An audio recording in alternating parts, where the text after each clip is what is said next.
Exercise 9.3 question number 6।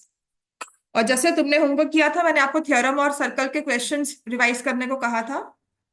Ma'am वो theorem निकली थी दोबारा। और ठीक, चलो। ABCD is a cyclic quadrilateral whose diagonals intersect at point E। तो कोई भी क्वाड्रिलेटरल हमने ड्रॉ किया, और ऑफ कोर्स वो सर्कल के अंदर होगा। तो draw circle accordingly. A, B, C and D is a cyclic quadrilateral। Diagonals intersect at point E, naming जैसे मर्जी कर सकते हो, क्योंकि फिगर नहीं दी हुई तो हम नेम कहीं से भी स्टार्ट कर सकते हैं। एंगल डीबीसी, डीबीसी ये वाला एंगल दिया हुआ है as 70 degrees. Angle BAC, BAC ये वाला एंगल हमें दिया हुआ है एज 30 डिग्रीज। तो हमें फाइंड करना है एंगल बीसीडी। तो कहते हैं एंगल बीसीडी निकालो, ये वाला।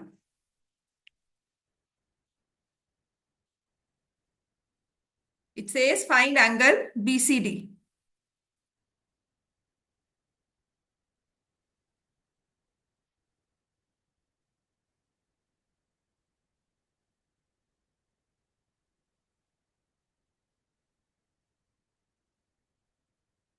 तो जो हमारे पास एंगल बी ए सी है, देखो बीसीडी निकालना है। बीसीडी निकालने के लिए मेरे पास एक एंगल 70 डिग्री दिया हुआ है उसके साथ, जो उसके लिंक में आता है, ट्राइंगल में बन जाएगा। I don't have angle D. Angle D को किस तरह से निकाल सकते हैं? Angle B A D is equal to angle B A C, sorry, B A C is equal, B A C is equal to B D C. क्यों होगा ये? Angles in same segment, therefore angle BDC भी क्या आ जाएगा? 30 degree. अब triangle BCD ले लो। Angle BCD निकालना है। एंगल सी डी बी हमें दिया, हमें पता है, और angle DBC. Angle sum property लग जाएगी इसमें। बीसीडी तो we need to find out. CBD या बीडीसी निकाला था 30 डिग्रीज, डीबीसी गिवन है 70। सो मेरे पास angle BCD will be equal to 80 degrees. BCD angle 80 degrees हो जाएगा, ठीक है ना। अब उसने फर्दर कहा है कि आपने एंगल बीसीडी तो निकाल लिया, इसके बाद आपको क्या कहा गया है कि जो ए बी है, देखो ए बी ये वाली line is equal to BC, BC के इक्वल है। Now we need to find angle ECD. ECD ये वाला पोर्शन निकालो। तो बीसीडी आपने 80 निकाला, ये दो साइड्स इक्वल है। तो जब भी दो साइड्स को इक्वल कहा जाए, मतलब कोई ना कोई ट्रायंगल फॉर्म होकर आइसोसलेस ट्रायंगल बनकर हमारे पास एंगल की वैल्यू आ जाएगी। तो इससे मेरे पास आ जाएगा कि since A B is equal to B C, therefore triangle A B C is isosceles triangle, जिसमें angle B A C will be equal to angle B C A, और ये आपस में हो जाएंगे 30 डिग्री। तो ये जो बचा हुआ पोर्शन है ये 30 डिग्री आ गया। कंप्लीट एंगल आपने 80 निकाला था, 80 में से 30 माइनस किया, तो remaining E C D will be equal to angle B C D minus angle B C A. तो 80 में से 30 माइनस किया, ये हमारे पास आ जाएगा 50 डिग्रीज।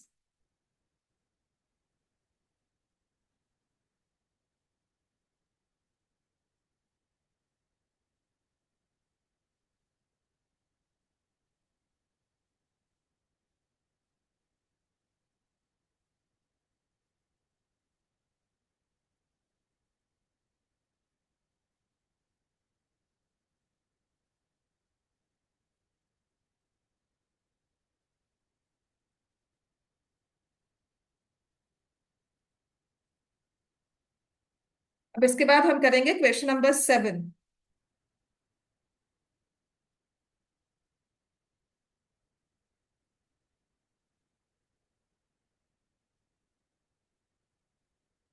लिख लिया सबने ये?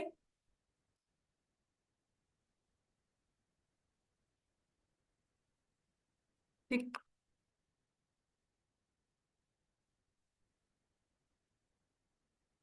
क्वेश्चन 7 में लिखा है the diagonals of a cyclic quadrilateral are diameters. तो एक सर्कल है, उसके अंदर क्वाड्रिलेटरल फिक्स किया हुआ है, उसको एक नाम दे देंगे ABCD।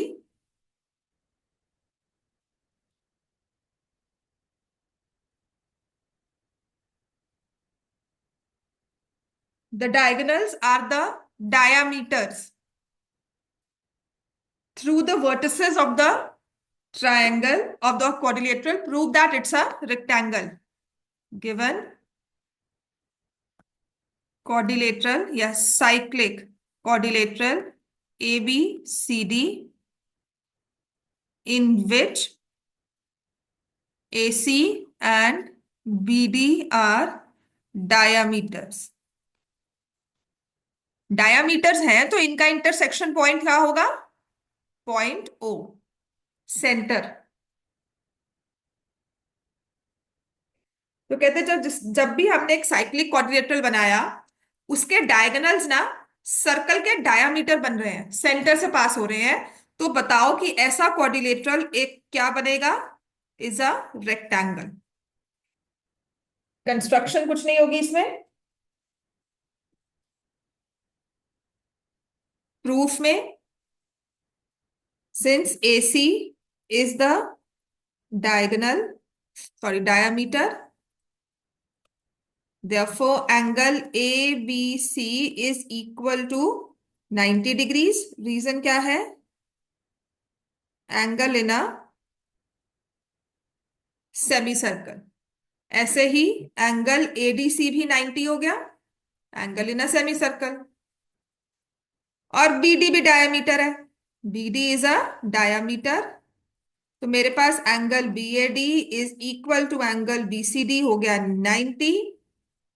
A quadrilateral with all angles equal to 90 is a rectangle. A quadrilateral with all angles 90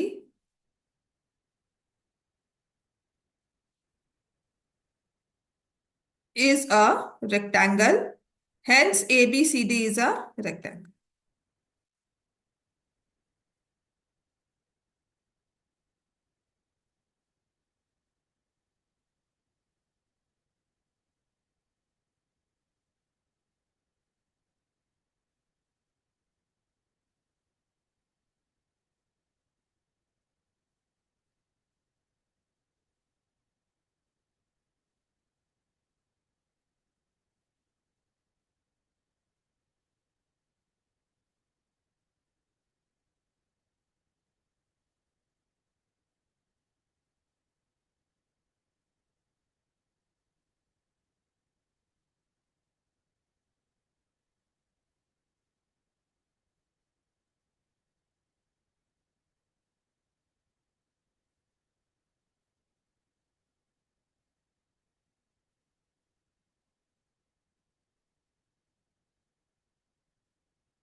next आ जाओ क्वेश्चन नंबर 8।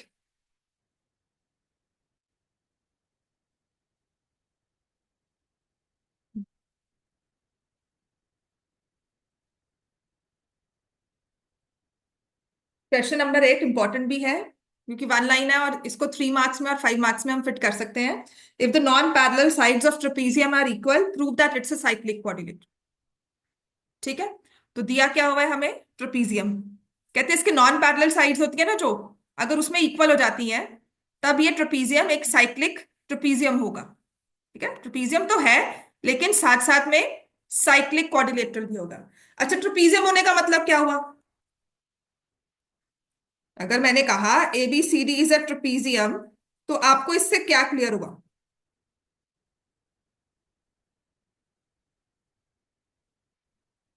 हाँ, कोई भी एक साइड पैरेलल है, मैंने ए बी और डीसी लिख ली क्योंकि उसने मेंशन नहीं किया हो, ठीक है। सो इसका मतलब A B is parallel to DC. अब तुम, आपने जब मैंने आपसे पूछा ट्रेपीजियम का मतलब क्या है, आपने मुझे कहा one side parallel, one pair of sides parallel, आपने ये नहीं कहा कौन सी। तो लिखना जरूरी होता है हमें कि कौन सी दो साइड्स पैरेलल। और बाकी अगर ट्रेपीजियम कहा तो एक साइड पैरेलल है, दूसरी नॉन पैरेलल ही होगी। उसमें दिया हुआ है AD is equal to BC. Non parallel sides are equal, prove that it's a trapezium. Proof trapezium जो है इज अ साइक्लिक। अच्छा, कोई भी क्वाड्रिलेटरल साइक्लिक कब बनता है? उसकी सबसे इंपॉर्टेंट प्रॉपर्टी साइक्लिक प्रूफ करने के लिए कौन सी होती है?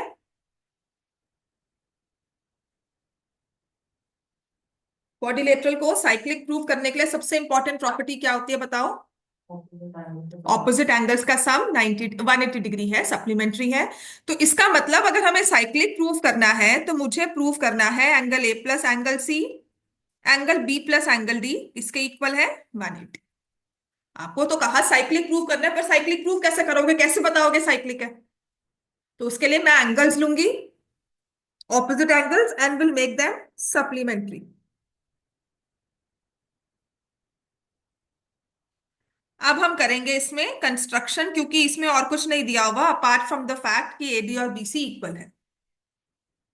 ठीक है, तो कंस्ट्रक्शन में हम लिखेंगे from B draw BE parallel to AD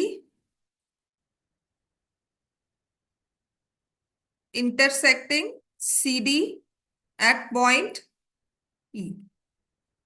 B से ना लाइन पैरेलल ड्रॉ करनी है। तो ट्रेपीजियम ना आधा तो तभी सॉल्व होता है, मतलब मैक्सिमम नंबर ऑफ केसेस में ट्रेपीजियम का क्वेश्चन सॉल्व करने के लिए आप पैरेललोग्राम बनाते हो उसके बीच में। ठीक है, या तो इसके अंदर से बना लिया या इसको बाहर भी लेके जा सकते थे। तो आपकी एक्सरसाइज 7.1 8.1 है, जिसका लास्ट क्वेश्चन है, जिसमें ट्रेपीजियम का ना उसने दिया भी हुआ कि ऐसे उसने आपको ड्रॉ करवा दिया ऐसे, एंड देन ये एक्सटेंड किया एंड देन यू प्रूव। तो इसमें भी ये पैरेललोग्राम बड़े वाला बन गया। अंदर जब ड्रॉ किया तो छोटा पैरेललोग्राम बन गया, लेकिन होता maximum number of times trapezium prove ही हम उसको पैरेललोग्राम के साथ करते हैं। हम पर पर्टिकुलर ड्रॉ भी कर सकते हैं ना। कैसे? हम जैसे बीई ड्रॉ करा सीडी पे हम्म। और ए एम ड्रॉ कर दिया सीडी पे, हम्म। तो मैम फिर इन दोनों को कॉन्ग्रुएंट कर दिया आरएचएस से, और मैम फिर ये angle C equals to angle D हो जाता है। हम्म। हम फिर ऐसे फिर एंगल ए एम डी जो होता है और एंगल डी ए बी वो इक्वल हो जाएंगे, क्या कहते हैं, ऑल्टरनेट इंटीरियर एंगल्स। कौन सा कौन सा? अच्छा, तुमने जो बनाया है। इससे भी इजी करवाओ, इससे हो जाएगा, उससे भी हो जाएगा। हो जाएगा, ऑल्टरनेट इंटीरियर की जरूरत नहीं पड़ेगी लेने की। लिख लिया तो सारा ये। ठीक है, तो जैसे मैं करवा रही हूँ मैं वैसा करवा देती हूँ, दूसरा वाला भी करवा दूंगी तुम्हें, उससे भी हो जाएगा। बिल्कुल पास पर पहुंच चुके हो, अब लास्ट बताओ उसका क्या होगा। बिल्कुल ठीक पहुंचे हो। ठीक है, अब हमें क्या करना है, यहां पर आपने गिवन टू प्रूव लिख लिया। आपको पता है कि A B is parallel to DE, ये तो गिवन है। और AD is parallel to BE, this is by construction. तो हमारे पास क्या आ जाएगा, therefore ABED is a parallelogram. Both pair of opposite sides are parallel, therefore ABED is a parallelogram. ठीक है, तो इसका मतलब कैन आई से AD और BE इक्वल है, ऑपोजिट साइड्स ऑफ पैरेललोग्राम। और ऐसे ही AD और BC भी इक्वल थे, गिवन था। So from here, can I say BE is equal to BC? ठीक है। अच्छा, एंगल्स को ना ज्यादा नाम लिखने की जगह मैं 1 2 3 4 लिख रही हूं। एक तो एंगल लिखूंगी 1, एक एंगल लिखूंगी 2, यहां लिखूंगी 3 और यहां लिखूंगी 4। ठीक है, आप नाम भी लिख सकते हो, बट जस्ट मैं जल्द से स्पीड अप करना चाहती हूँ। I don't want you to concentrate कि BAD लिख रहे हैं, BEC लिख रहे हैं। 1 2 3 4 में थोड़ी विजिबिलिटी अच्छी हो जाती है हमारी। ठीक है। अगर पेपर में 1 2 3 4 यूज करते हो तो प्लीज अपनी फिगर में साथ मेंशन करना है, इट्स वेरी इंपॉर्टेंट। राइट। अच्छा, BE = BC आ गया, है ना। अच्छा, can I say angle 1 = angle 2? क्यों होंगे? Opposite angles of parallelogram are equal. और ट्रायंगल BC ले लो, BE और BC हमने इक्वल प्रूफ की है, तो एंगल 3 = एंगल 4 हो गया। Isosceles triangle property. समझ में आ गया इतना? Isosceles triangle property.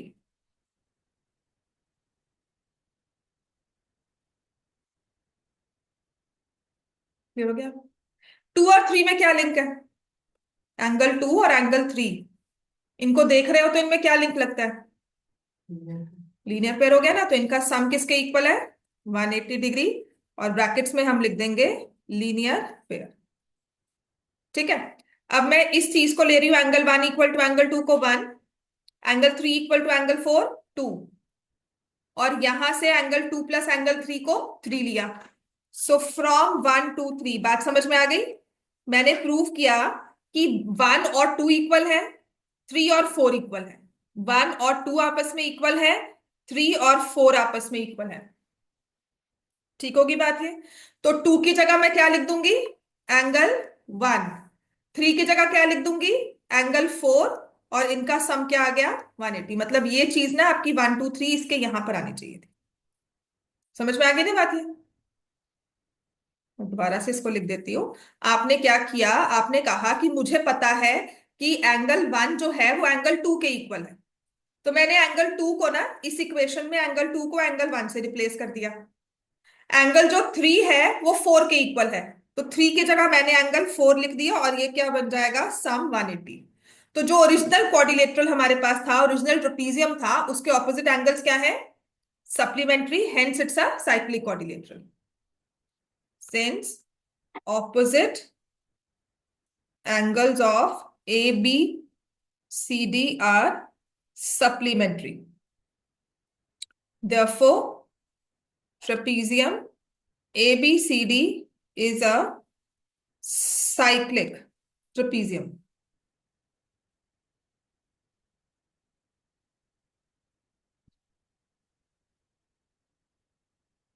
Therefore ABCD is cyclic.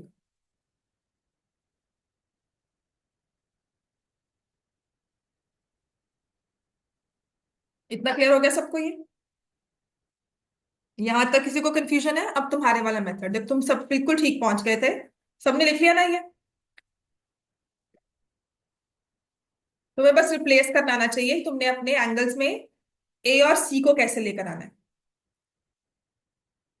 तुम ऑल्टरनेट में जा रहे थे, ऑल्टरनेट में जरूरत नहीं थी जाने। ठीक है। तो इसको ऑल्टरनेट मेथड कहा गया।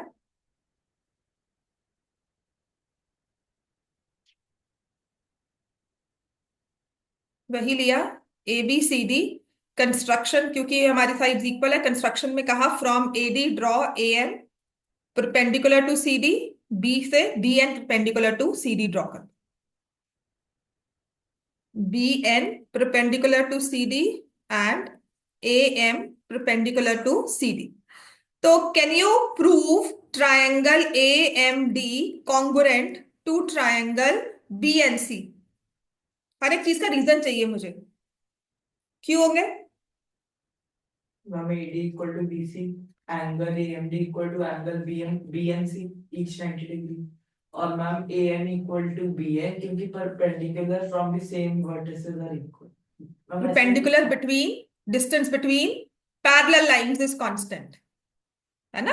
दो लाइंस पैरेलल है, AB और DC को मैंने पैरेलल लिया था, उनके बीच का डिस्टेंस, पैरेलल लाइंस का मतलब ये होता है ना डिस्टेंस थ्रू आउट कांस्टेंट रहेगा। तो AM और BN distance between parallel sides है, वो इक्वल होगा, and that will write it down properly. ठीक है ना। तो पहले मैंने लिखा ADBC, ये तो मुझे गिवन था। फिर 90 डिग्री एंगल ले लिया, angle AMD is equal to angle BNC each 90, by construction हमने ड्रॉ किया। फिर आप लिखोगे AM is equal to BN, और इसको लिख दोगे perpendicular distance between two parallel lines. दो पैरेलल लाइंस के बीच का जो परपेंडिकुलर डिस्टेंस है वो हर जगह इक्वल होगा, and that's why it's equal. तो यहां से कौन सी प्रॉपर्टी से ट्रायंगल्स कॉन्ग्रुएंट हुए? 90 डिग्री एंगल लिया है, 90 के ऑपोजिट साइड ली है, और एक और साइड ली है, तो कौन से वाला प्रॉपर्टी लगा इसमें? कौन सी लगी? RHS। और इससे बिल्कुल ठीक है, तुमने कहा angle D is equal to angle C CPCT। 180 sum किसका प्रूव करना है हमें? 180 सम किसका प्रूव करना होगा? एंगल A और एंगल C का, है ना? तुम्हारा C और D इक्वल आ गया। C तुम्हारे पास है, तुम्हें एंगल A लेकर आना है। मतलब कहीं भी D होगा तो तुम उसे C से रिप्लेस कर दोगे। अब D के साथ A को कैसे लेके आ सकते हो? AB is parallel to DC and AD is transversal। आपको समझ में आया? Angle BAD plus angle ADC किसके इक्वल हो जाएगा? 180 को इंटीरियर एंगल्स। और यहां पर लिख दो angle ADM is equal to angle BCN CPCT, और ADM को आप लिख सकते हो ADC, और यहां पर BCD। ठीक है, अदरवाइज वो एंगल 1 2 3 4 हम यूज कर सकते हैं। तो BAD जो चाहिए हमें, ADC की जगह, इस ADC की जगह मैं लिख दूंगी BCD। समझ में आ गया? एंगल BAD, और यहां ADC को BCD से रिप्लेस कर दिया, BCD, और ये बन गया 180। Since opposite angles are supplementary, hence this is a cyclic trapezium.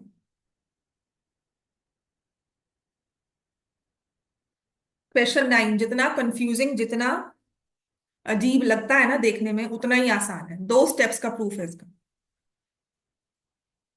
बस एक चीज याद रखना, वर्टिकली ऑपोजिट एंगल्स। जितना कॉम्प्लिकेटेड लग रहा है ना ये, कि क्या बन गया, कहां से क्या लाइन ड्रॉ हुई, क्वेश्चन नंबर 9 को चेक करना, ये उतना ही इजी। मतलब by the time I start writing, proof खत्म हो जाएगा।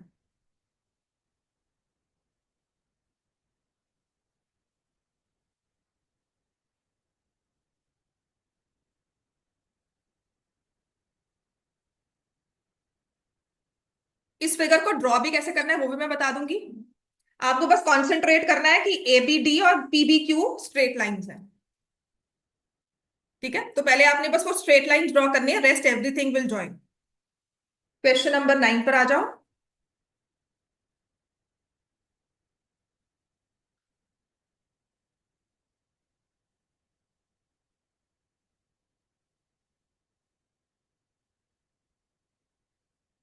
कॉन्सेंट्रेट ऑन द फैक्ट कि जो हमें लाइन सेगमेंट्स दी हुई है ना, उनको ड्रॉ करने की कोशिश करें। मैं इरेज कर रही हूँ, आयशा और औजस्य। हमारे पास 2 इंटरसेक्टिंग सर्कल्स हैं।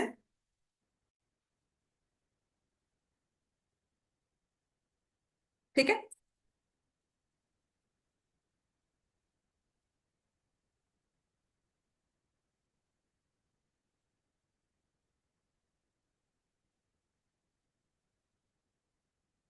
ये ना इंटरसेक्ट कर रहे हैं पॉइंट B और C पर। पॉइंट B से पास करते हुए हमने लाइन ड्रॉ की है ABD, कुछ इस तरह से।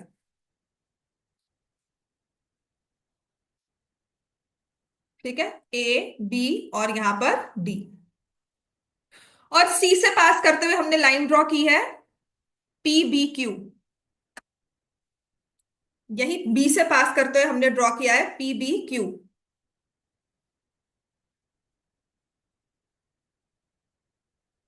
बस ये 2 चीजें हमें ध्यान रखनी है कि 2 लाइन सेगमेंट्स को अच्छे से ड्रॉ कर दो।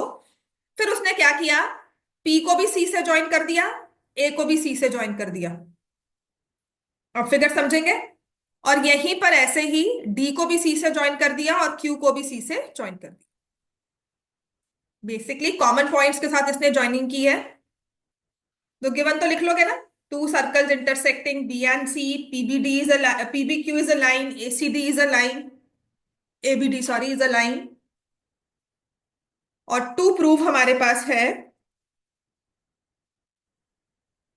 ACP is equal to angle QCD।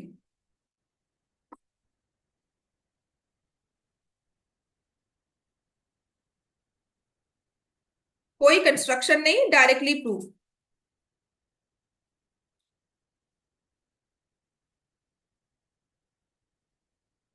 मैं जो 3 पॉइंट्स हाईलाइट कर रही हूं ना, इस पे ध्यान दो।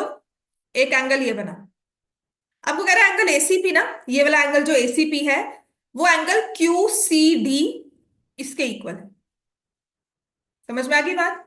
कि पॉइंट C पर जो AP बना रही है एंगल, और पॉइंट C पर जो DQ, मतलब कॉमन पॉइंट पर इन लाइन सेगमेंट्स जो एक सर्कल में पॉइंट्स आ रहे हैं, इनसे एंगल बने वो आपस में इक्वल है। ठीक है, दो लाइंस इंटरसेक्ट कर रही है। अगर मैं इस सर्कल में से सब कुछ खत्म कर दूं ना, इस फिगर में से, रेडी? ठीक है, तो I am erasing these two. I can see these two lines intersecting. जब दो लाइंस इंटरसेक्ट करती हैं तो क्या हम प्रॉपर्टी यूज करते हैं? थ्योरम भी आपको उसकी, when two lines intersect vertically opposite angles are equal. तो मुझे पता है ABD स्ट्रेट लाइन है, PBQ स्ट्रेट लाइन है, तो कहना है say angle ABP is equal to angle QBD, क्योंकि क्या होंगे?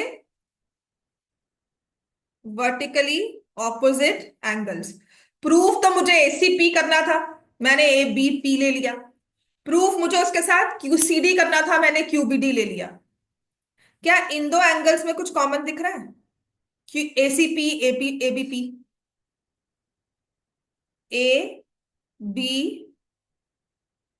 ABP, और यहां से PCA। कुछ समझ में आया? पिन बॉल जाती है जैसे, P से B पर गई, टक्कर खा के A पर आई, फिर यहां से C पर गई, टक्कर खा के P पर आई, तो क्या बन गए ये दोनों? Angles in the same segment. तो हमारे पास आ जाएगा angle ABP is equal to angle ACP, angles in same segment. और ऐसे ही QCD को भी अगर चेक करोगे तो वो QBD के इक्वल होगा। मैंने क्या कहा था, जहां से मैं क्वेश्चन प्रूव लिखूंगी, शुरू करूंगी, साथ ही खत्म हो जाएगा। फिगर बनाने में टाइम लगता है बस इसमें, और ऐसे क्वेश्चन पेपर में आ भी सकता है ये। ठीक है, QCD और QBD एंगल्स इक्वल हो गए। ये नंबर 1, ये नंबर 2 और ये number 3। From 1 to 3 ABP ACP के इक्वल है, QBD QCD के इक्वल है। तो 1 2 3 से मेरे पास क्या आ जाएगा? ACP is equal to QCD, hence. समझ में आ गया इतना? एग्जाम्पल नंबर 2 पे आ जाओ। एग्जाम्पल 2 भी इंपॉर्टेंट है इसका।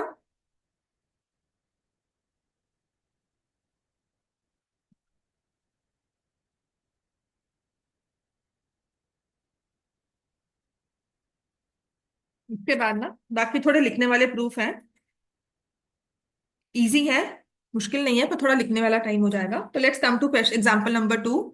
ये भी आसान है प्रूफ, इसमें फाइंड करना है। ये भी क्वेश्चन पेपर में एज इट इज आ जाता है, 3 मार्क्स में ना अच्छे से इसको पेपर में डाल सकते हैं।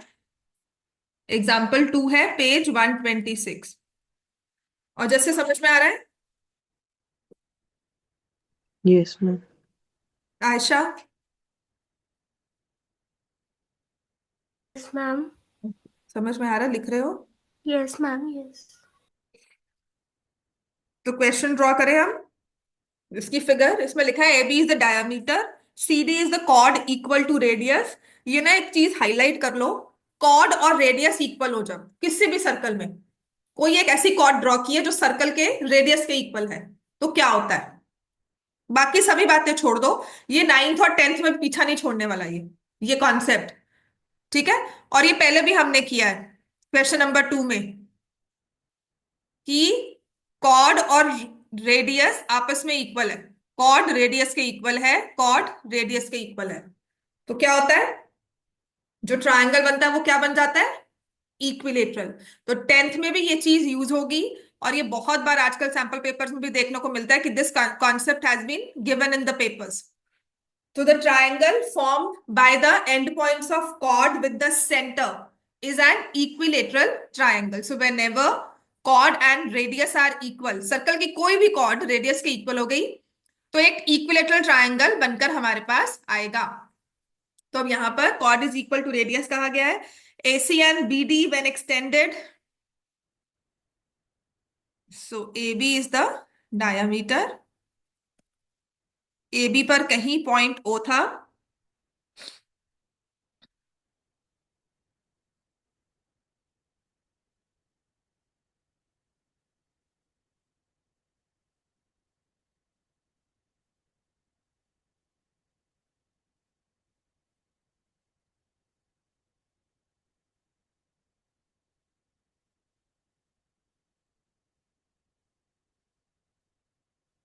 so this is point C given, this is point D,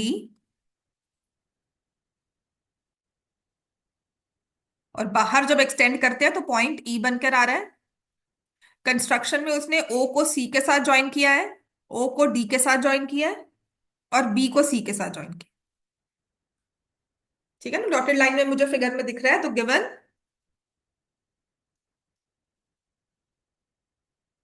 diameter AB,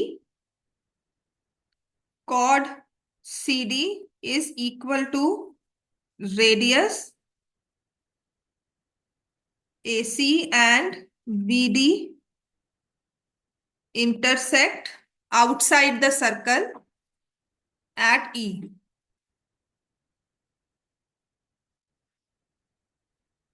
to prove करना है कि जो एंगल बना ना AEB वो 60 डिग्रीज है। अब ना देखो क्वेश्चन में ऐसा कुछ दिया है, एंगल हमें कोई मेंशन नहीं किया हुआ इसमें, कहीं कुछ नहीं बताया कि नहीं जी इस एंगल का मेजर ये है। तो कहीं मेजर ना दिया हो तो आपको क्या चीज यूज करनी है। तो सबसे पहली बात तो हमारा यूज होगा chord is equal to radius. ठीक है, तो chord CD is equal to OA is equal to OD, let me से।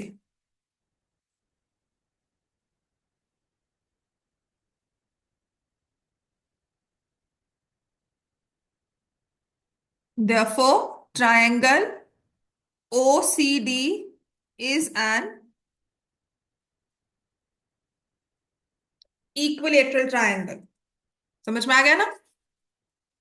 अच्छा, इक्विलेटरल हमने लिया तो उसका क्या फायदा हुआ, मैंने इक्विलेटरल लिया है तो उसका फायदा क्या होगा, क्या यूज है, मैंने क्यों कहा equilateral, why are not fixated for isosceles, या कहा कि सिंपल ट्राइंगल है। इक्विलेटरल हो तो हमें क्या पता होता है, एंगल 60 डिग्री। तो कहीं मुझे एंगल मेजर नहीं दिया हुआ ना, लेकिन कहा है कि नहीं इसको तो 60 बताओ। अब मुझे कोई एंगल वैल्यू नहीं बता रहे हो, तो मैंने अपने आप से निकाला कि therefore angle COD is equal to 60 degree. फिर आपको कहा गया था AB डायामीटर है, तो जब भी ये वर्ड डायामीटर मेंशन किया जाएगा ना, 90% कह रही हूं आपका एंगल ना सेमी सर्कल यूज होगा। ठीक हो गया। सो AB इज द डायामीटर, मैं ले रही हूं एंगल ACB।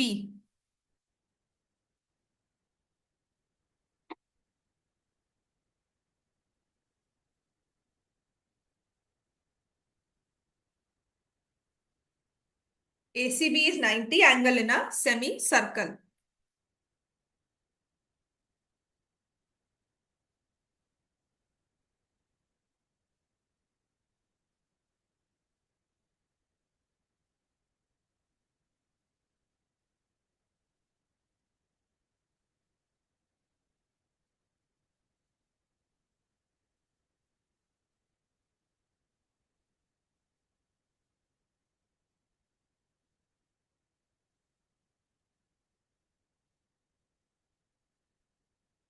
ठीक है, उसके बाद मुझे दिया है एंगल COD। देखो जो आर्क CD है ना, वो दो एंगल्स बना रही है, COD at the centre and CBD at the circle, on the circle. ठीक है, तो हम लिखेंगे arc CD subtends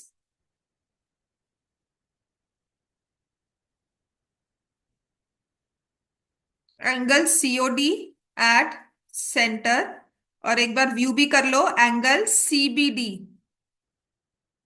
on the circle. ये सेंटर पर है और ये देखो ये सर्कल पर है। क्लियर हो गया? तो हमारा रूल क्या था? Angle COD is 2 times angle CBD. COD को आपने 60 लिखा है, 2 टाइम्स एंगल सीबीडी लेने से मेरे पास क्या आ जाएगा? Angle CBD is equal to 30 degrees. तो ये आपका एंगल 30 डिग्रीज के इक्वल आ गया। ये 90 है,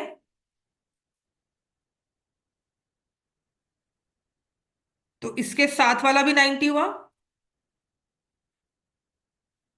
ये 30 है, ये भी 60 हो जाएगा फिर।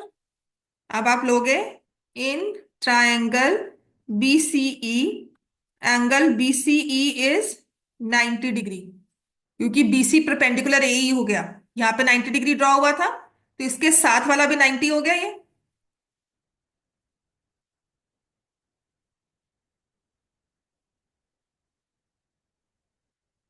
अब देखो, ये 90 प्रूफ किया था हमने, angle in a semi circle, तो इसके साथ ही भी 90 हो गया। समझ में आई बात? तो this is angle in a semi circle. तो अब एंगल सम प्रॉपर्टी लगाएंगे।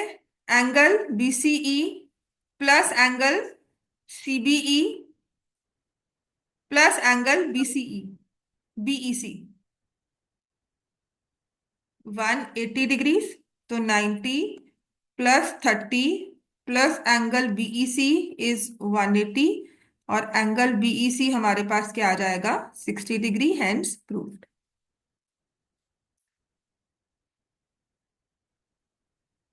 मैम हाँ बेटा बोलो। मैम एक्चुअली मेरे को कहीं जाना पड़ रहा है मैम, तो मैं क्लास लीव कर सकती हूँ? Okay ma'am, thank you ma'am.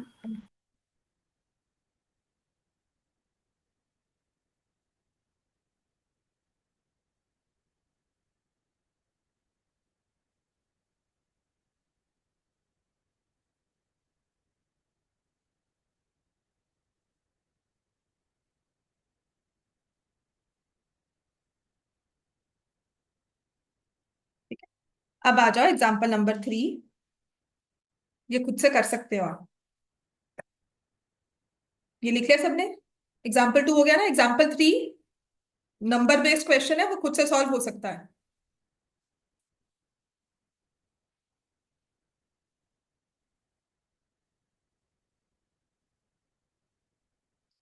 A B C D is a cyclic quadrilateral. अब दिया हुआ जैसे नेम हमें वैसे ही लिखना है इसको।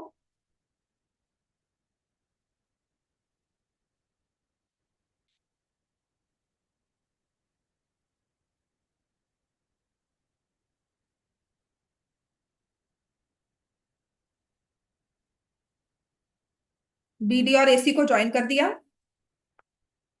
जो डायगोनल्स हैं। एंगल डीबीसी दिया हुआ है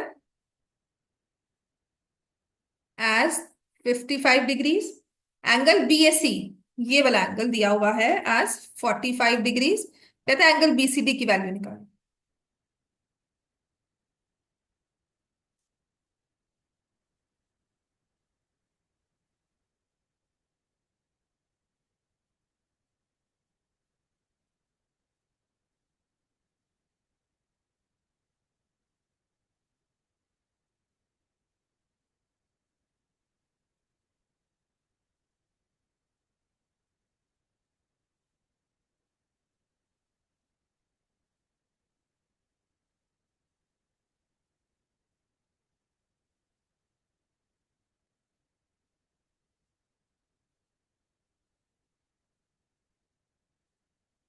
एंगल बीएसी और एंगल बीडीसी आपस में इक्वल है, angles in the same segment.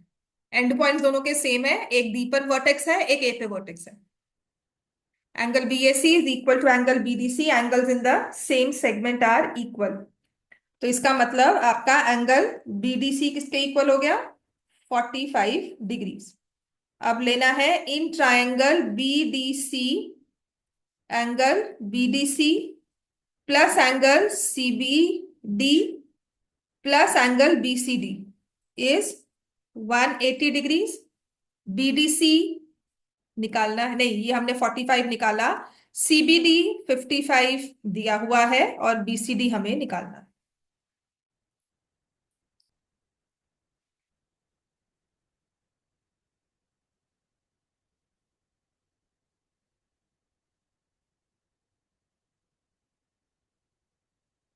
One eighty minus 100 कर देंगे तो हमारे पास आ जाएगा 80 डिग्री एज द आंसर।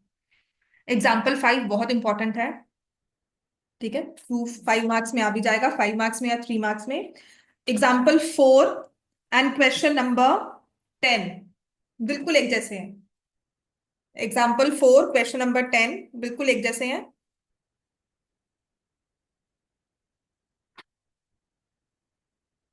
ठीक हो गया इतना? एग्जाम्पल 4 पे आ जाओ।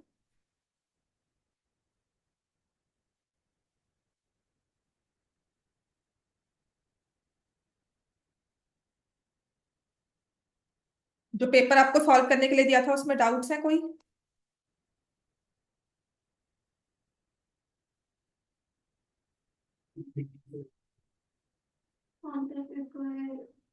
था उसका जो बी सेक्शन था उसमें जो जस्टिफिकेशन वाले क्वेश्चंस थे तो वो अभी वही करवाऊंगी, एग्जाम्पल 4 कर लो, उसके बाद बाकी कल करेंगे प्रूव वाले क्वेश्चंस, उसके बाद अपने पेपर्स पे आते हैं। Two circles intersect at two points A and B, AD and AC are diameters to two circles. Prove that B lies on line segment DC. तो कहते हैं जैसे दो सर्कल्स इंटरसेक्ट कर रहे हैं। अच्छा हमने हाँ, दो सर्कल्स इंटरसेक्ट कर रहे हैं पॉइंट ए और बी पर। यहां से AD डायमीटर ड्रॉ की हमने,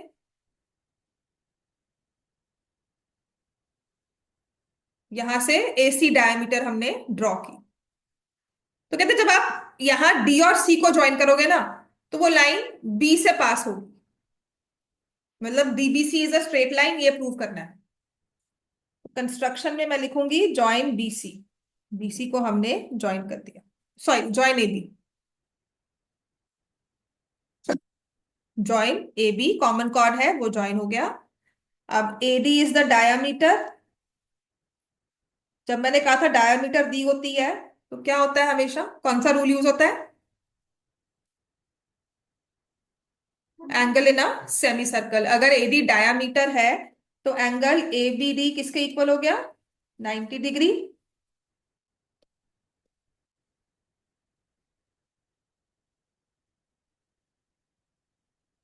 ऐसे ही एसी डायामीटर है तो एंगल एबीसी इसके इक्वल हो गया 90 डिग्री। इन दोनों को ऐड कर दो, angle ABD plus angle ABC, 90 + 90, यहां से एबीडी ऐड किया और यहां से एबीसी ऐड किया तो एंगल कौन सा बन गया? DBC is 180। और जब कोई एंगल 180 के इक्वल होता है तो उसको हम क्या मानते हैं? वो एक स्ट्रेट लाइन है। Therefore DBC are collinear points. अगर कोलिनियर पॉइंट्स है तो B lies on line segment DC.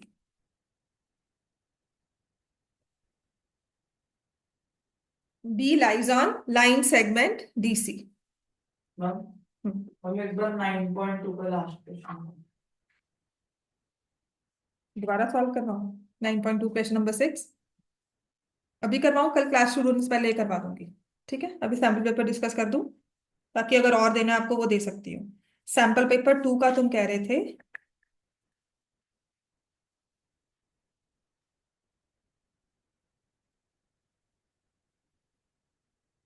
कौन से वाला बेटा?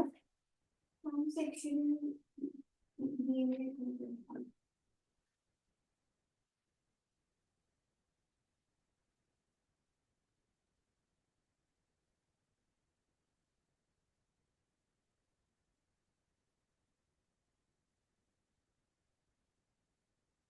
सेक्शन बी में 21st क्वेश्चन है एक तो। 23rd है जो नहीं हुआ, 24th है,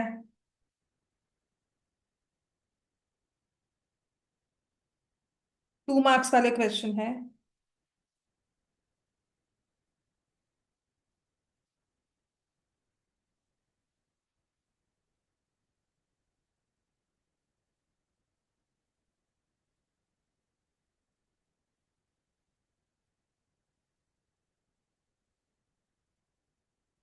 सारे इसमें वो है, रीजनिंग वाले हैं। मैम उसका जो सेकंड वाला क्वेश्चन है उसका डी है ना। सेकंड क्वेश्चन,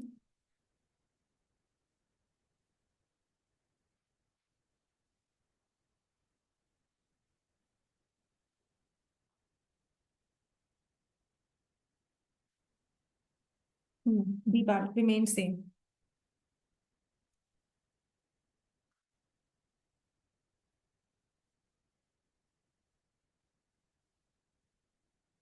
क्वेश्चन 21 तो करवा दिया था, reason behind because maximum 100 years हैं। 2.7 अगर 0.27 कर रहा है तो 27 मीटर्स ग्रो करेगा टोटल, और स्टार्ट 0.25 से किया उसने। डिस्टेंस ऑफ द पॉइंट्स भी हमें निकाल सकते हैं from X axis Y axis. बताया the game of billiards is played with balls placed on a rectangular table. Once ball is struck with a stick called the end of the stick, the ball bounces onto other ball, reflects the off the sides of the table. In a real game, the ball is on a billiard table A B C D.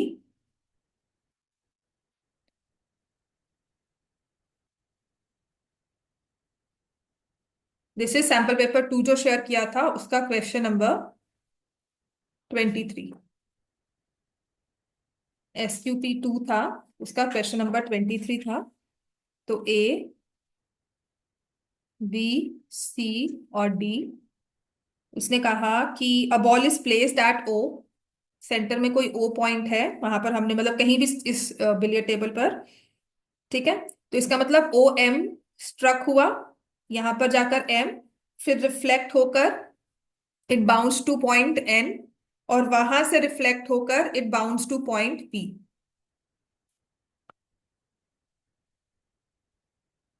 Why is the line OM parallel to PN?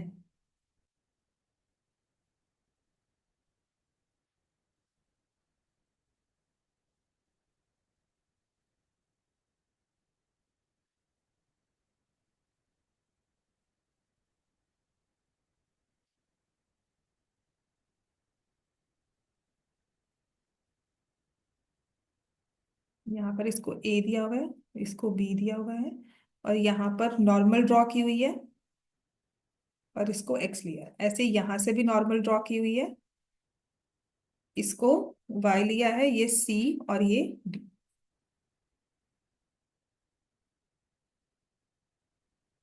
Normal perpendicular होती है एक तो, है ना, और वो angle को क्या करती है, बाइसेक्ट।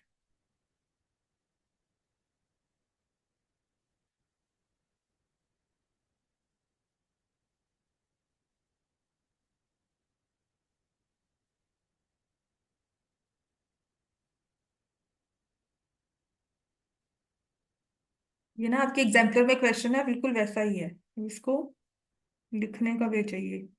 बेसिकली आपको ये करना है कि ये भी एंगल एक्स है, दिस इज योर साइंस वाला कॉन्सेप्ट कि तो नॉर्मल जो है वो एंगल को बाइसेक्ट करती है, ठीक है ना। फिर ये एक तरह से रिफ्लेक्टेड रे हो गई, ये इंसिडेंट रे हो गई, ये रिफ्लेक्टेड रे हो गई बाउंस करके, ठीक हो गया ना। रिफ्लेक्टेड, तो incident and reflected are parallel to each other. तो इसे शो करने के लिए बस बेसिकली हम 2x और 2y को क्या करेंगे, 180 को इंटीरियर एंगल सप्लीमेंट्री प्रूफ करना है हमें इसमें।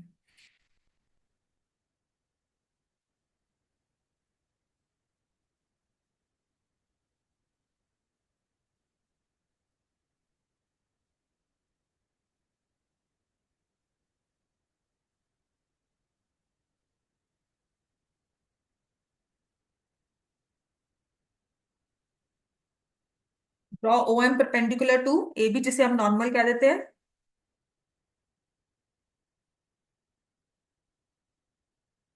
और बिलियर्ड टेबल्स है तो एंगल ये वाला 90 होगा, ठीक हो गया। Angle B is 90।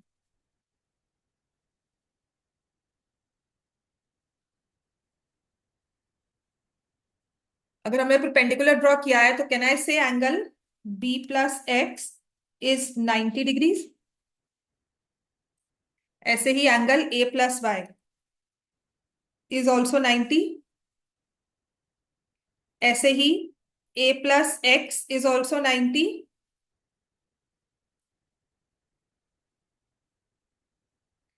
D plus Y is also 90।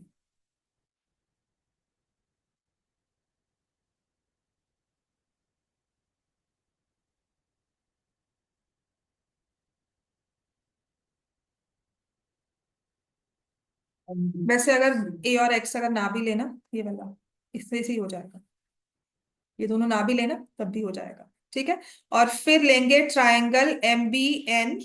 A plus B किसके इक्वल आ गया? 90, because right angle triangle. Clear हो गया इतना? है ना? आपने इन दो एंगल्स को 90 ले लिया और यहां पर इन दो एंगल C और Y को 90 ले लिया। मैंने गलत लिखा ना, यहाँ पे C और Y आएगा। ठीक है, B प्लस एक्स है और C प्लस वाई है, इनको मैंने ले लिया 90। और मुझे पता है कि यहां पर C और B को जब मैं ऐड करती हूँ ट्रायंगल में, C और B को, ये C और ये B को ऐड करती हूँ तो 90 डिग्री सम बन जाता है। एंगल सम प्रॉपर्टी लगा सकते हैं। इन दोनों को ऐड किया, B plus C plus X plus Y is 180। B plus C 90 हो गया, plus X plus Y is 180। So X plus Y की वैल्यू क्या आ गई? 90।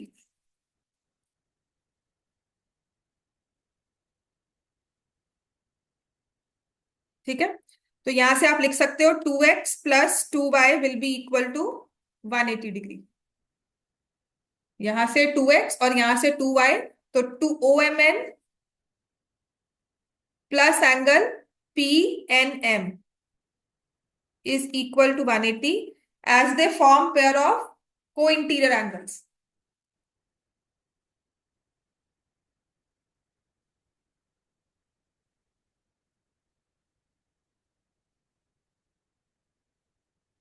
Therefore, OM is parallel to P।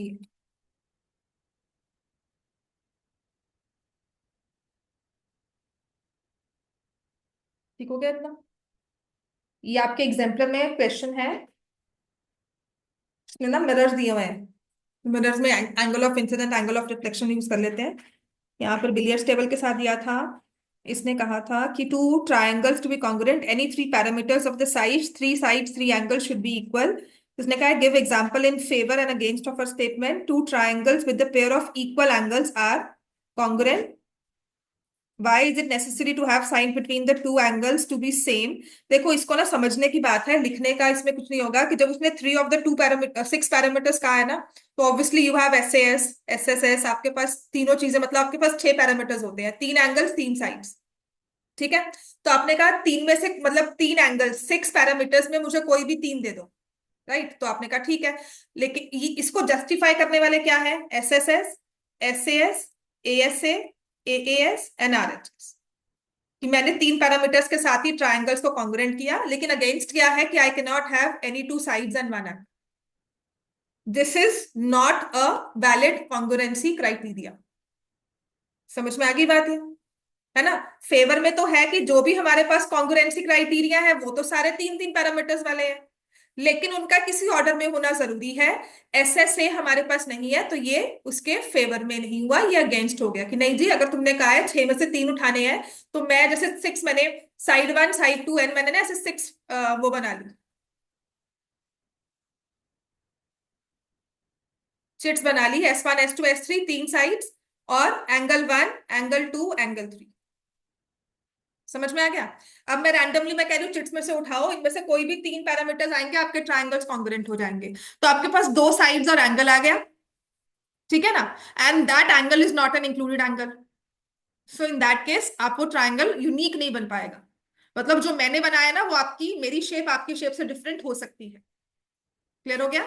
SAS अगर हम लेते हैं ना क्राइटेरिया, कॉन्ग्रुएंसी क्राइटेरिया क्यों है कि SAS अगर मुझे 2 एंगल्स 2 साइड्स 1 इंक्लूडेड एंगल दिया हुआ है, तो जो ट्राइंगल मैं बना रही हूं ना, वही ट्राइंगल आपका बने, right? I am given side 3 centimetre 5 centimetre, इन दोनों के बीच का एंगल 60।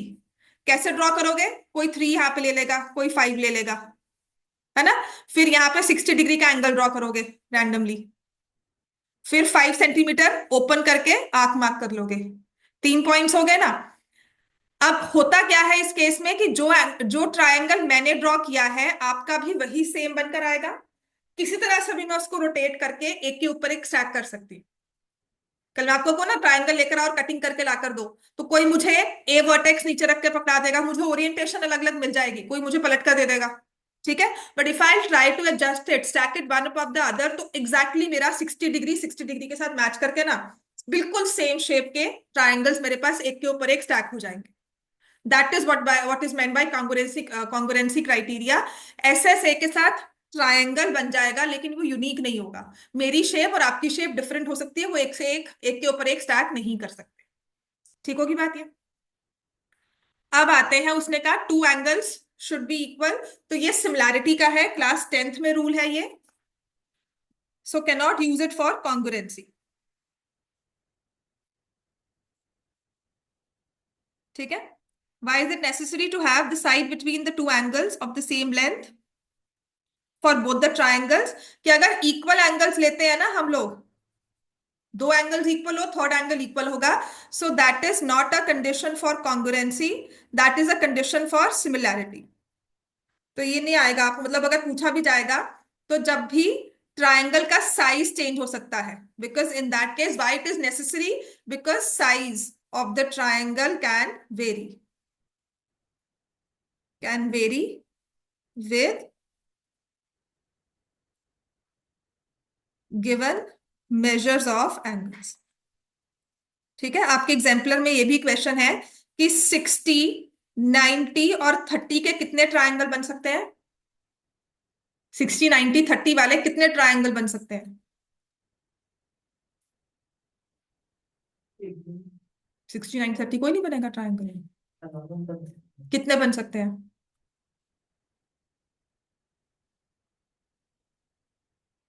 1, 2, 3, 4, कितने बन सकते हैं? 60, 90, 30 की मेजरमेंट लेकर कितने ट्राइंगल्स ड्रॉ कर सकते हो? साइड लेंथ नहीं दी तो कोई बिल्कुल छोटा सा बना दे, है ना।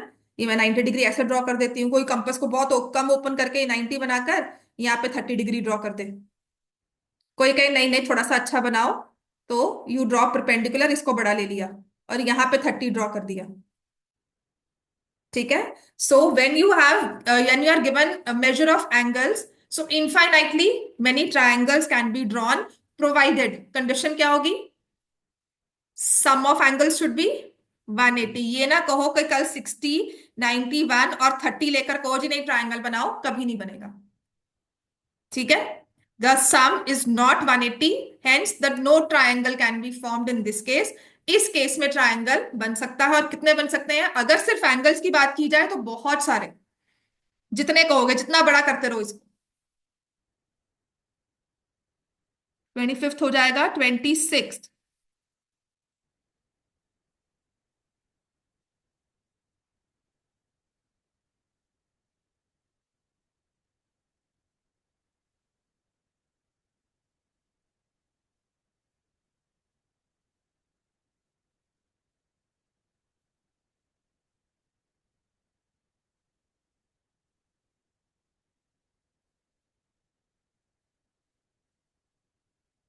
अ पॉइंट ऑन नंबर लाइन, ये ना इजर्शन रीजनिंग में आ सकता है।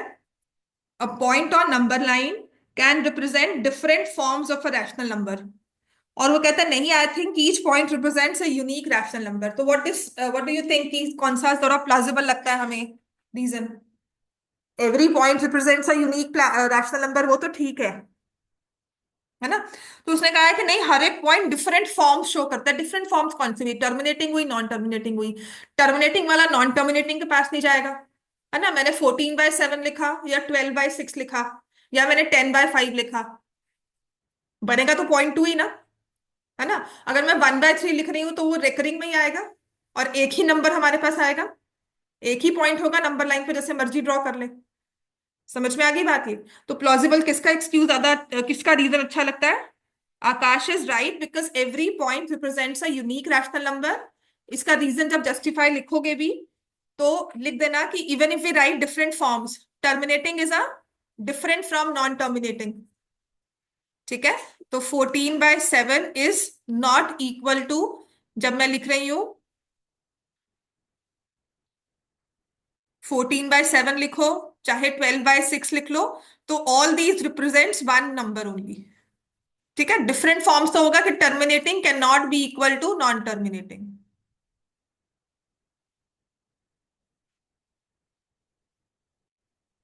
क्वेश्चन 27 आपको नहीं है, ये आपके सिलेबस से बाहर है, पहले चैप्टर 9 में हुआ करता था, पर इसका छोटी सी है। The area of triangle is equal to area of rectangle. The area of rectangle is equal to area, अच्छा ये वैसे है नहीं, ये यूक्लिड्स का रूल हो गया ना। Area of rectangle is equal to area of parallelogram. So what is the relation between area of triangle and parallelogram? They are equal, Euclid's का लॉ है, things which are equal to same thing are equal to one another. ठीक हो गया इतना? इसके अलावा था बेटा कोई और? बाकी तो मैंने करवाया था सारा ना। चलो, ऐसा है, अब ये वाला तो हमारे पास हो गया सैंपल पेपर, ये वाला हो गया है। कल सैंपल पेपर